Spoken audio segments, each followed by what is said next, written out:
것이라. 너는 현명해도 미련해도 나의 지혜 되어 사용하리. 너는 내 것이라,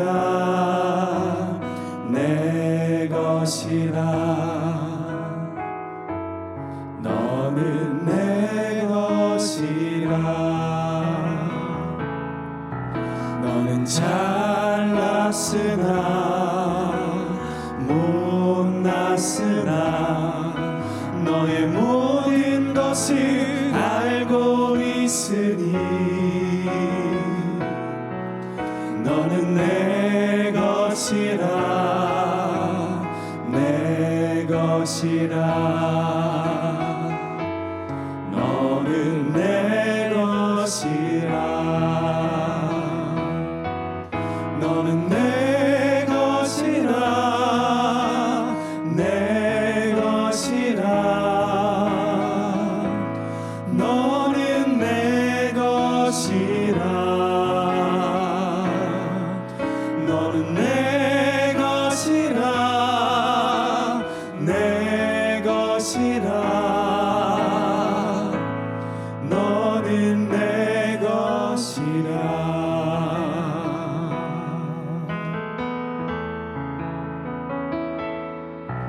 너는 강하여도 약하여도 너의 힘이 되어 일으키리니 너는 내 것이라, 내 것이라. 너는 내 것이라. 너는 의로워도 악하여도 너를 나의 피로 바꾸었으니 너는 내 것이라, 내 것이라. 너는 내 것이라. 너는 내 것이라, 내 것이라. 너는 내 것이라. 너는 내 것이라, 내 것이라. 너는 내 것이라. 너는 내 것이라, 내 것이라. 너는 내 것이라. 너는 내 것이라, 내 것이라. 너는 내 것이라.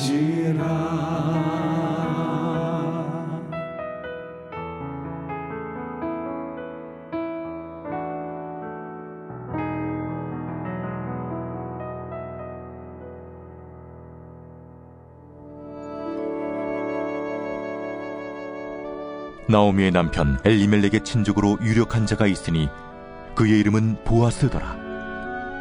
모압 여인 룻이 나오미에게 이르되 원하건대 내가 밭으로 가서 내가 누구에게 은혜를 입으면 그를 따라서 이삭을 줍겠나이다 하니 나오미가 그에게 이르되 내 딸아 갈치오다.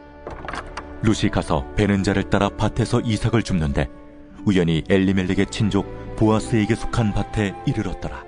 오늘도 특별 새벽 기도로 각 가정에서 참여하는 모든 상당교회 성도님들에게 주님의 은혜가 함께 하시길 바랍니다.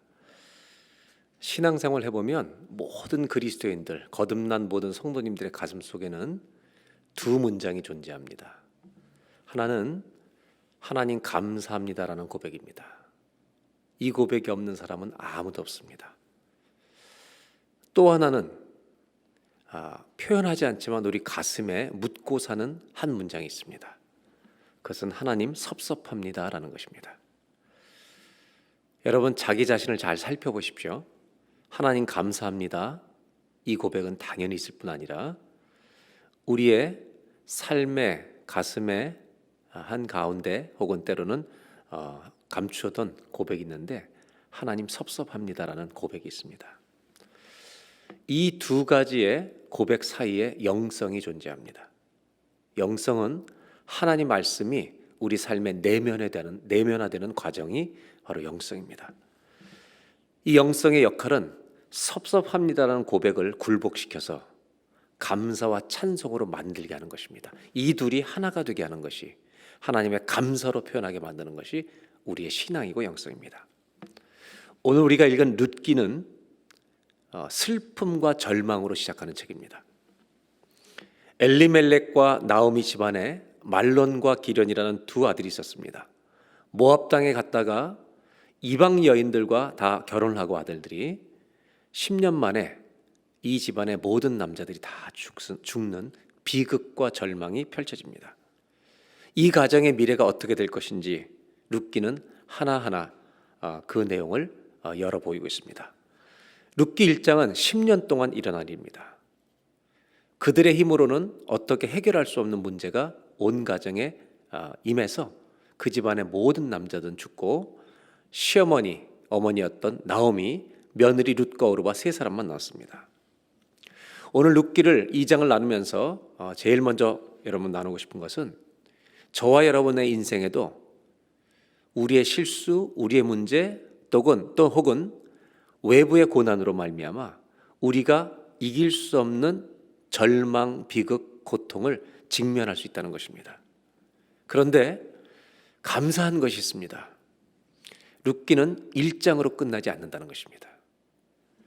모든 사람의 인생에는 챕터 1, 1장만 있는 것이 아니라 2장이 있습니다. 내가 살아서 넘어진 1장이 있는가 하면 하나님이 열어주시는 2장이 있고 3장이 있고 4장이 있습니다. 그러나 미리 보여주시지 않습니다. 오늘 이제 룻기를 우리가 읽어나가면서 제일 먼저 첫 번째로 나누고 싶은 게 있습니다. 저와 여러분의 인생에는 챕터 2가 있습니다.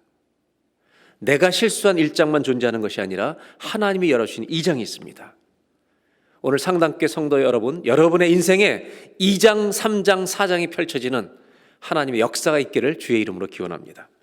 그렇다면 오늘 아침에 나누려고 하는 것은 이 챕터 2, 2장의 문이, 3장의 문이, 4장의 문이 어떻게 열려지게 되는가, 이것을 이 아침에 나누려고 하는 것입니다. 1장의 끝자락의 내용은 이렇습니다.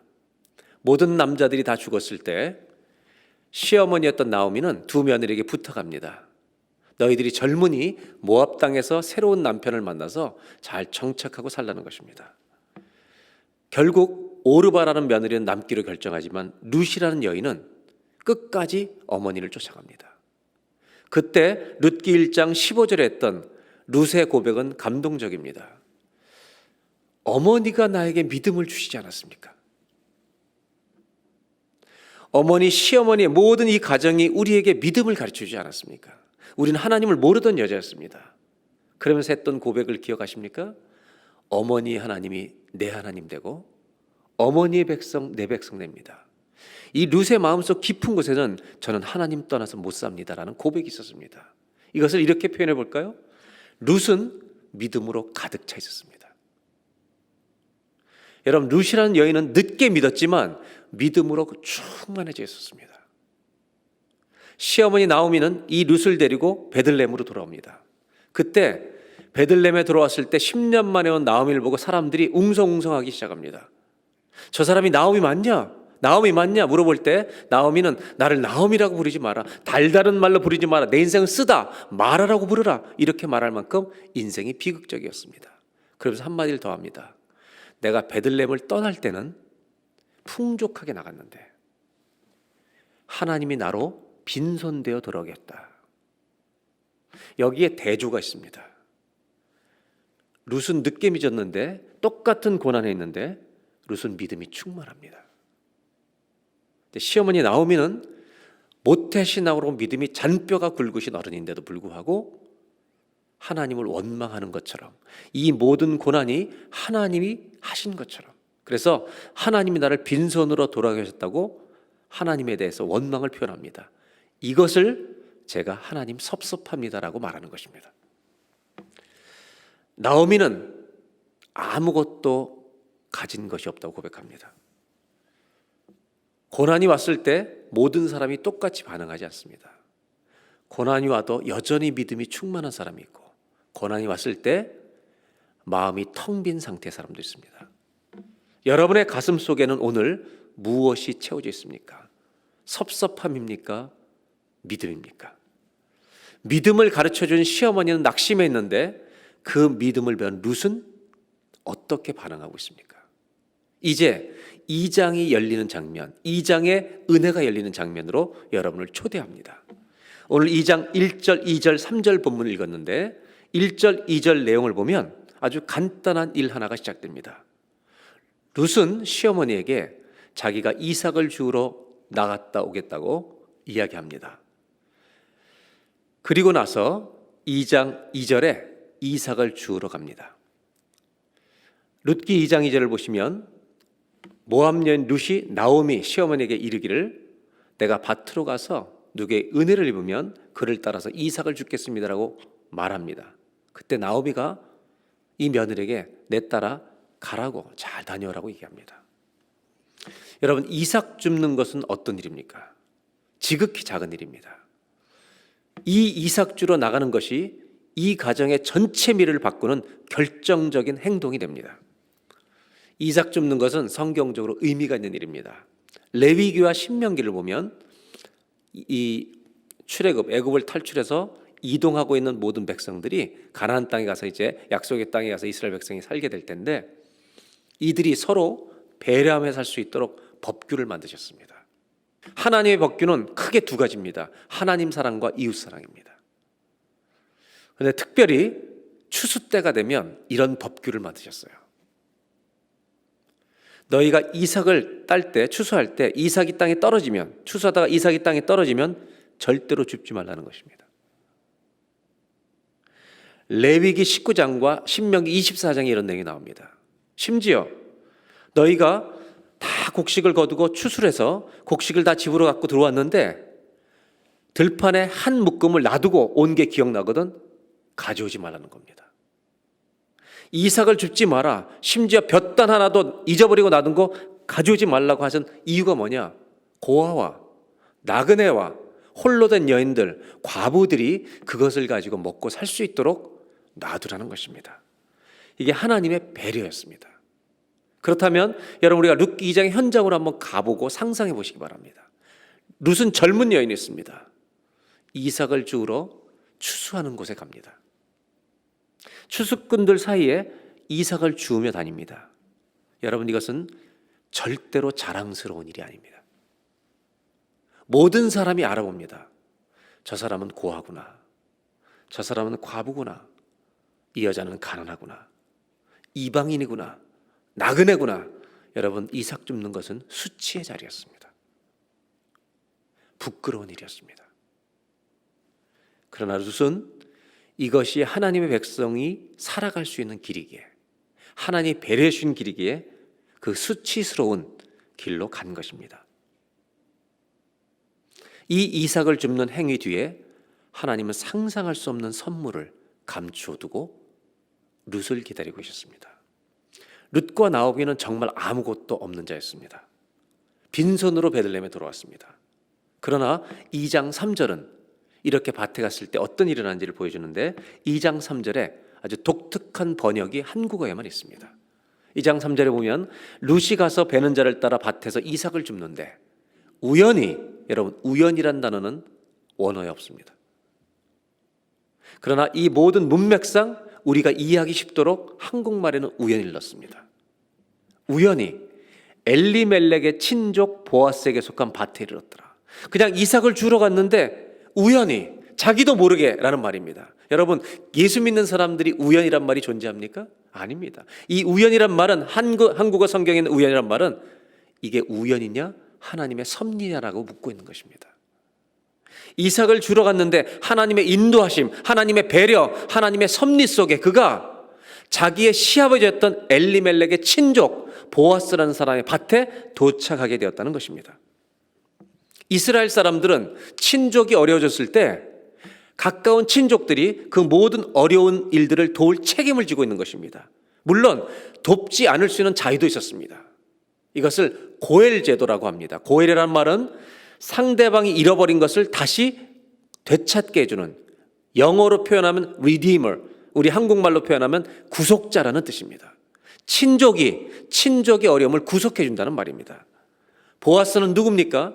나중에 룻의 남편이 된다는 걸 여러분 다 잘 아실 겁니다. 그러나 룻의 남편이 됐다는 걸 넘어서 하나님께서 지금 이 룻이라는 여인에게 배려하고 있는, 이 가정에 하나님이 섭리하고 있는 것은 무엇이냐면 남편의 아버지, 시아버지죠. 즉 시댁에 가장 가까운 친족 중에 한 사람인 보아스를 이렇게 이삭을 줬다가 만나게 하셨다는 놀라운 섭리가 이 안에 있다는 것입니다. 엘리멜렉의 재산을 책임지고 다시 사서 보상해 줄 수 있는 이 가문의 구속자 중에 한 사람이 바로 보아스입니다. 엘리멜렉이 잃어버렸던 모든 재산을 다시 돈을 주고 사서 돌려줄 수 있는, 바로 대속해 줄 수 있는 사람이 보아스입니다. 여러분, 우리 인생이 죄로 인해서 하나님의 심판 아래 있을 때, 우리가 실수했을 때, 우리가 넘어졌을 때, 여러분 우리 인생을 이 죄에서 건져주실 대속자는, 우리의 고엘은 여러분 예수 그리스도인 줄로 믿습니다. 그런 면에서 룻기 안에 복음이 감춰져 있습니다. 룻은 절망의 상황에서 이삭을 주러 나갔습니다. 그런데 하나님은 그 밭에 소망을 감춰놓고 기다리십니다. 하나님은 감추기를 잘하시는 분입니다. 죽음 속에 영원한 생명을 감춰두십니다. 절망 속에, 비극 속에 하나님의 소망을 감춰두십니다. 힘들 때 우리도 이삭 줍는 현장으로 가야 합니다. 우리가 할 수 있는 지극히 작은 일을 성실하게 감당하는 자리로 돌아가셔야 합니다. 그 밭에 하나님의 은혜의 문이 챕터 2가 열리고 챕터 3가 열리고 2장, 3장, 4장이 열리는 복이, 은혜가 그 안에 감춰져 있다는 것입니다. 여러분 힘들 때 낙심만 하고 있지 말고 우리가 할 수 있는 지극히 작은 일 하나, 이삭 줍는 일을 시작하시기 바랍니다. 그러다가 2장 7절, 2장 3절 이후에 4절, 5절, 6절, 7절을 보면 이제 보아스가 나갔다가 그 주인이 돌아옵니다. 밭에 돌아옵니다. 그리고 룻을 보면서 누구냐고 물어봅니다. 그때 많은 그 보아스의 신하들이 너무너무 신실한 여인이고 나오미의 며느리고 이방 여자인데 여기까지 와서 시어머니를 봉양한다고 이렇게 설명합니다. 그 좋은 얘기를 다 듣습니다. 그리고 나서 2장 8절로 13절에 보아스는 룻을 만나 이렇게 말합니다. 배려를 잘 해주면서 너가 어떻게 시어머니가 했는지 그 이야기가 분명히 들렸느니라. 저는 이런 이야기를 들을 때마다 이렇게 겹치는 장면이 있습니다. 이 룻이 이렇게 성실하게 살아가고 있는 이야기가 내 귀에 들렸다는 말이 보아스에게만 들렸다고 생각하지 않는다는 것입니다. 마치 주님이 네가 하는 일을 내가 알고 있다 라고 하시는 것처럼 들린다는 겁니다. 사람이 몰라도 주님은 아시는 것들이 많습니다. 우리가 어떻게 사는지 주님은 다 아십니다. 그리고 보아스는 룻에 대해서 칭찬하면서 뜻밖의 은혜를 베풀기 시작합니다. 그는 이삭을 주우러 갔던 것뿐입니다. 어머니와 함께 먹을 것을 그는 구하러 간 것뿐입니다. 그런데 이제 뭐라고 말하냐면 14절로부터 18절에 놀라운 은혜를 이들에게 베풉니다. 보아스가 룻에게 베풉니다. 뭐라고 하냐면 자기의 종들을 시켜서 룻이라는 여인을 아무도 건드리지 못하도록 보디가드를 하게 합니다. 여러분 이삭 주우러 갔는데요, 이 룻을 보호하는 보디가드들을 붙여주는 겁니다. 그리고 그 룻이 지나가는 길에 종들이 먼저 가서 이삭을 뚝뚝 따가고 떨어뜨리려는 것입니다. 남들보다 더 많이 주실 수 있게. 그리고 그게 다 끝나자 시어머니에게 갖다 주라고 많은 양의 곡식을 따다가 주는 것입니다. 얼마나 감사합니까? 저는 이 룻이 그날 겪었던, 경험했던 이 은혜, 이것을 작은 기쁨이라고 표현하고 싶습니다. 여러분, 힘들 때 대박을 구하시면 안 됩니다. 가난하고 어렵고 힘들 때 대박을 구하면 평생 불행합니다. 작은 기쁨을 누리셔야 합니다. 오늘 룻이 기뻐하는 이유는 집안이 풀렸기 때문이 아닙니다. 로또 같은 것이 당첨된 것이 아닙니다. 큰일이라는 건 없습니다. 작은 은혜를 입었을 뿐입니다. 인생을 책임지는 것도 아닙니다. 곡식을 거두는 추수기간에 이 밭에 와서 이삭을 줍다가 뜻밖의 작은 은혜를 누리게 된 것입니다. 신앙인은, 예수님을 믿는 사람들은 작은 기쁨을 누릴 줄 알아야 합니다. 예수님께서도 주기도문을 가르칠 때 일용할 양식을 구하라고 기도했습니다. 1년치 양식을 구하면 불행합니다. 만족이 없습니다. 그러나 일용할 양식, 하루의 것을 구하는 사람은 감사할 수 있습니다.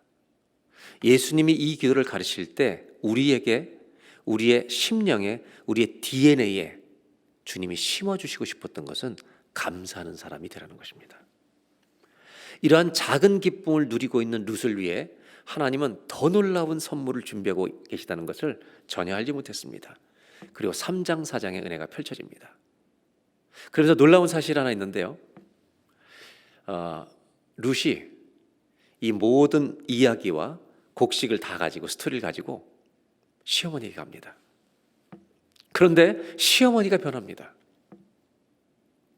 여러분, 빈손으로 돌아오겠다고 섭섭해하던 이 나오미가 룻이 보아스를 만나서 이런 일이 있었다는 걸 다 들은 다음에 놀라면서 깨닫는 게 있습니다. 하나님이 이들 가운데 역사하고 있구나. 하나님이 내면일을 쓰시는구나. 하나님이 보아스를 쓰시는구나. 그걸 알게 되었다는 겁니다. 여러분, 모태신앙을 우습게 여기시면 안 됩니다. 모태신앙은 헤매다가도 주님이 사인을 보내시면 바로 반응합니다. 그래서 어떻게 합니까? 보아스를 만나러 가라고 얘기합니다. 긴 이야기를 정리하면 결국 룻과 보아스는 결혼하게 됩니다. 가장 가까웠던 친척이 권리를 포기하자 신발을 벗기고 얼굴에 침을 뱉는 습관을 통해 그를 신발 벗겨온 자라 그렇게 부르고, 그 다음 순서였던 보아스가 이 모든 이 가정의 빚을 다 감당하고 그 이름으로 재산을 다시 확보하는 이 역할을 감당합니다. 그리고 보아스는 룻과 결혼합니다. 더 놀라운 것은 4장에 룻과 보아스가 아이를 낳습니다. 1장에서는 죽는 이야기가 등장하는데 4장에는 생명을 낳는 이야기가 등장합니다. 1장만 있는 게 아닙니다. 우리 인생에 2장, 3장, 4장이 펼쳐질 것입니다. 그것을 믿고 우리가 살아갔으면 좋겠습니다. 그런데 더 재미있는 장면이 나옵니다. 4장 16절에 가면 아이를 낳는데 누가 안고 있는 장면이 나오냐면 시어머니 나오미가 아이를 안고 있는 장면이 나옵니다. 그의 양육자가 되니 이렇게 말합니다. 영어 번역 중에 하나는 어떻게 번역을 해놨냐면 NASB라는 번역에는 이렇게 번역했어요. 마치 자기가 자기의 아이인 것처럼 할머니 나오미가 이 룻의 아들을, 룻과 보아스의 아들을 자기 아이인 것처럼 안고 있다고 표현합니다. 얼마나 기쁘면 그랬겠습니까? 여러분, 1장에 나오미는 빈손이었습니다. 하나님이 빈손되게 하셨다고 말합니다. 그런데 4장에서 나오미는 기쁨이 충만해 있습니다. 1장은 emptiness, 비어있는데 4장은 fullness, 가득 차 있습니다. 이제 제가 여러분들 1장과 4장을 붙여서 설명하려고 합니다. 만약 나오미가 1장의 고통을 당할 때 4장의 하나님의 역사를 볼 수 있었다면, 1장에서 4장을 볼 수 있었다면 절대로 원망하지 않았을 것입니다. 1장에 처한 사람들이, 많은 사람들이 1장에만 살고 있습니다. 아닙니다, 여러분. 2장, 3장, 4장이 펼쳐집니다. 만약에 1장에서 4장에 하나님의 또 다른 계획이 있다는 것을 그가 알고 믿고 믿음으로 보았다면 그는 1장에서 베들레헴에 돌아올 때 룻의 손을 붙잡고 하나님이 우리를 빈손되게 돌아왔다고 말하지 않았을 것입니다. 찬송을 불렀을 것입니다. 455장 이전 찬송에 주 안에 있는 나에게 딴 근심이 있으랴. 십자가 앞에 나가 내 짐을 풀었네 이렇게 찬송하면서도 돌아올 수 있었을 것입니다. 그러나 그때는 못 봤습니다. 룻기는 우리에게 믿음의 선물을 주고 있습니다. 그것은 뭐냐면 고난당할 때는 믿음의 망원경이 필요하다는 것입니다. 근데 많은 사람들은 고난당하면 믿음의 현미경을 들고 내 고난의 크기를 묵상합니다. 믿음은 바라는 것들의 실상이요 보지 못하는 것들의 증거니 믿음은요 영적인 시력입니다. 1장에서 2장, 3장, 4장을 볼 수 있는 믿음을 가지라는 것입니다. 오늘 두 번째로 나누고 싶은 것이 있습니다. 고난의 시간에 고난의 크기를 바라보는 현미경을 버리라는 것입니다. 현미경을 버리라는 것입니다. 거꾸로 고난의 시간에 앞으로 2장, 3장, 4장을 펼치고 그런 놀라운 하나님의 행하실 일을 바라보는 믿음의 망원경을 들라는 것입니다. 하나님 우리 인생에도 2장이 올 것입니다. 3장이 올 것입니다. 4장이 열릴 것입니다. 나오미가 이 상황에서 뭐라고 말할 수 있겠습니까? 섭섭하다고 더 이상 말할 수가 없습니다. 우리가 실패한 이 가정이었는데 하나님이 일으켜 주셨습니다. 할 말이 없습니다. 룻기는요 죽는 것으로 시작해서 아들을 낳는 이야기로 새 생명으로 시작됩니다. 끝이 납니다. 그리고 더 놀라운 것은 룻기의 마지막 파트에 룻이 낳은 아들의 족보가 나옵니다. 그 족보가 어디까지 나오냐면 다윗까지 나옵니다. 다윗을 낳는 이야기까지 족보가 나옵니다. 왜 예수님과 이 이야기가 연결되어 있을까? 이 족보는요 마태복음 1장에 예수님의 족보에 그대로 들어갑니다. 왜 중요한지는 조금 후에 나누겠습니다. 그것으로 넘어가기 전에 한 가지를 더 생각해 보려고 합니다. 그건 뭐냐면 하나님의 인도하심이 얼마나 놀라운가. 룻의 가문 족보에는 4장의 마지막 부분에는 남자 이름만 나옵니다. 베레스의 계보는 이러하니라. 베레스 헤스론을 낳고 헤스론은 람을 낳고 람은 암미나답을 낳고 나손을 낳고 살몬을 낳고 보아스를 낳고 보아스는 오벳을 낳고 이새를 낳고 이새는 다윗을 낳았다. 이것이 4장의 마지막 절들입니다. 여기엔 남자만 나옵니다. 그런데 예수님의 족보에는요 여자가 나옵니다. 여자들이 등장합니다. 여러분 예수님의 족보 마태복음 1장을 보시면 여인들이 등장하죠. 다말도 나옵니다. 밧세바도 나옵니다. 룻도 나옵니다. 또 다른 여인들, 그래서 5명의 여인이 나옵니다. 제가 말씀드리려고 하는 중요한 한 가지 이야기가 있습니다.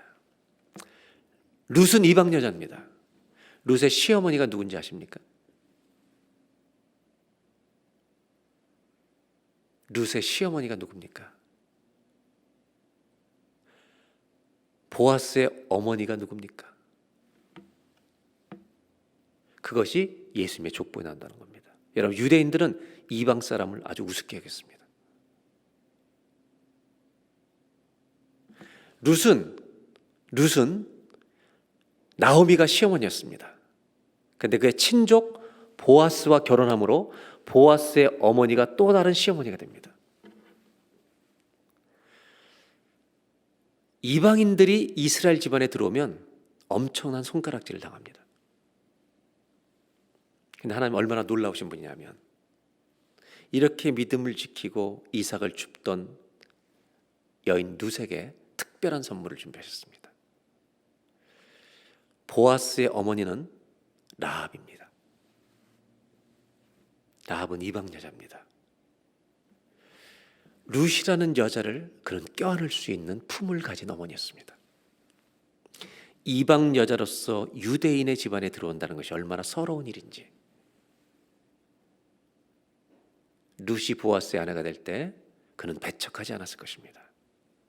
그를 껴안고 따뜻하게 맞이해 주었을 것입니다. 저는 이런 성경을 읽다 보면 소름이 끼칠 때가, 전율할 때가 있습니다. 하나님의 계획이 얼마나 놀라우신지. 이방 여인 룻이 믿음의 길을 혼자서 이렇게 걸어갈 때 그가 쓰러지지 않도록 이방 여인이었던 시어머니를 준비해 놓고 그를 품게 하시는 하나님의 배려. 저는 이런 성경을 읽으면요, 벌떡 일어나서 하나님께 박수를 쳐드립니다. 왜? 주님이 너무 멋지신 분이기 때문입니다. 이제 마지막으로 정리하려고 합니다. 가난과 비극으로 시작했던 룻과 나오미의 인생을 하나님은 어떻게 인도하고 계십니까?